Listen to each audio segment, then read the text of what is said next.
नमस्कार, मी संपत मोरे. टीओडी मराठीमध्ये आपलं स्वागत आहे. तामिळनाडू विधानसभा निवडणुकीत विजय थलपतीच्या अभूतपूर्व विजयानंतर त्यांचे मुख्यमंत्री म्हणून चर्चा सुरू झाली आहे. काँग्रेस पक्षानेही विजय यांना पाठिंबा देऊ केला आहे. त्यामुळे विजय मुख्यमंत्रीपद निश्चित झाले आहे. गेल्या वर्षभरापूर्वी जर कोणी विजय मुख्यमंत्री होतील असे भाकीत केले असते तर तो भाकीत करणारा खोळ्यात निघाला असता. मात्र आज ते शक्य झाले आहे. राजकारणात अनेकदा अशक्य गोष्टी शक्य होतात तर शक्य वाटणाऱ्या गोष्टी अशक्य होऊन जातात. राजकीय योगायोग चित्रविचित्र असतात.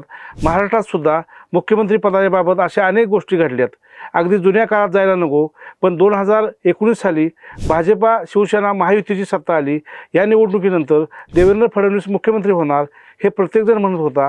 देवेंद्र फडणवीस मुख्यमंत्री होणार हे जवळपास निश्चित होतं. मात्र एकाएकी राजकारणात ट्विस्ट आला. शिवसेनेकडून मुख्यमंत्रीपदाची मागणी करण्यात आली. त्यावरून शिवसेना भाजप यांच्यात बिनसलं. शेवटी अजितदादा यांना सोबत घेऊन देवेंद्र फडणवीस मुख्यमंत्री झाले. मात्र अजितदादांनी साथ सोडल्यानं त्यांना एका दिवसात मुख्यमंत्रीपदाचा राजीनामा द्यावा लागला. पुढे अनपेक्षितपणे उद्धव ठाकरे मुख्यमंत्री झाले. अगदी अनपेक्षितपणे महाविकास आघाडी स्थापन झाली आणि उद्धव ठाकरे यांच्या गळ्यात मुख्यमंत्री पदाची मार पडली. असे योगायोग महाराष्ट्र राज्याच्या राजकारणात अनेकदा घडले आहेत. काही दिवसापूर्वी आरोग्यमंत्री प्रकाश आंबेडकर पुण्यात म्हणाले, अजितदादा आणि पतंगराव कदम हे क्षमता असूनही मुख्यमंत्री पदाची संधी न मिळालेले नेते होते.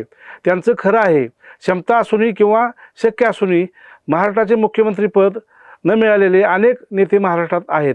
तसेच अनपेक्षितपणे मुख्यमंत्री झालेलेही अनेक नेते आहेत. महाराष्ट्रात ज्यावेळेला काँग्रेस आणि शेतकरी कामगार पक्ष यांच्यात जोरदार संघर्ष होता त्यावेळी यशवंतराव चव्हाण यांनी बेरजेचं राजकारण केलं. या बेरजेच्या राजकारणात शेतकरी कामगार पक्षातील अनेक नेत्यांना काँग्रेस पक्षात आणलं. त्यावेळी त्यांनी त्या पक्षाचे एक बडे नेते उद्धवराव पाटील यांना तुम्ही काँग्रेसमध्ये या, तुम्हाला मुख्यमंत्री करतो अशी ऑफर दिली. मात्र उद्धवराव पाटील यांनी मला मुख्यमंत्रीपद नको, मला मरेपर्यंत डाव्या पक्षातच राहायचं आहे असं सांगून यशवंतराव यांची ऑफर नाकारली.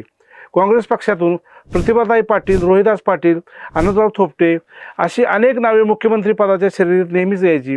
त्यांची तेवढी क्षमताही होती. पक्षातही त्यांचे वजन होते, दिल्लीतही त्यांचे वजन होते. मात्र त्यांना मुख्यमंत्री पदाची संधी मिळाली नाही. एकेकाळी राज्याच्या राजकारणात रुबाब असलेल्या बाळासाहेब देसाई यांना यशवंतराव चव्हाण यांच्यानंतर मुख्यमंत्री पदाची संधी मिळेल असे वाटत होते.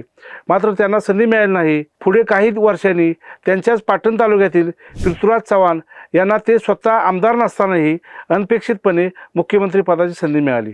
AR अंथोली यांच्या राजीनाम्यानंतर मुख्यमंत्री पदासाठी अनेक नावे चर्चेत होती.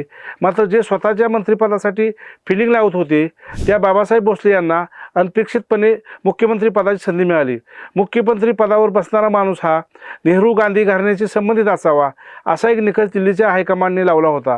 त्यावर बोलताना विनोदी स्वभावाचे मुख्यमंत्री भोसले म्हणाले होते, माझा मतदारसंघ नेहरू नगर आहे, त्याचा विचार पक्षातील वरिष्ठांनी केला असावा. महाराष्ट्राच्या राजकारणात अशा अनेक गोष्टी घडल्या आहेत.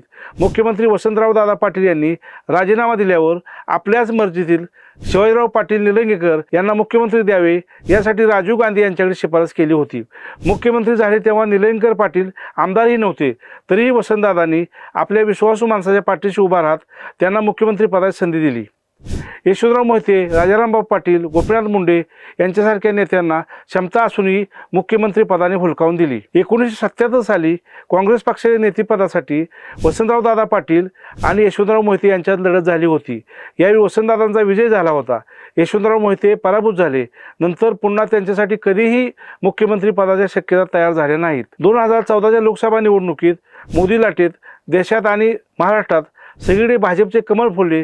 त्यावेळेस महाराष्ट्रात जर भाजपची सत्ता आली तर गोपीनाथ मुंडे महाराष्ट्राचे मुख्यमंत्री होतील असे राजकीय वर्तुळात बोलले जात होते. पण विधानसभा निवडणुकीच्या पूर्वीच मुंडे यांचे दुर्दैवी निधन झाले. त्यामुळे गोपीनाथ मुंडे हे महाराष्ट्राचे मुख्यमंत्री होऊ शकले नाहीत. मित्र, तुम्हाला काय वाटतं? शिवाजीराव पाटील निलंगेकर, बाबासाहेब भोसले, पृथ्वीराज चव्हाण, उद्धव ठाकरे, एकनाथ शिंदे हे अनपेक्षितपणे मुख्यमंत्री झाले. तर उद्धवराव पाटील, बाळासाहेब देसाई, यशवंतराव मोहिते, राजारामबापू पाटील, गोपीनाथ मुंडे, अजितदादा पवार, पतंगराव कदम, आनंदराव थोपटे यांना क्षमता असूनही मुख्यमंत्रीपदाची संधी मिळाली नाही. याची नेमकी कारणं काय आहेत किंवा ज्यांना संधी मिळाली त्यांना संधी का मिळाली आणि ज्यांना संधी मिळाली नाही त्यांना का मिळाली नाही, आपली मते नक्की कमेंट बॉक्समध्ये कळवा. आणि हा व्हिडिओ आवडला असेल तर व्हिडिओला लाईक करा, शेअर करा.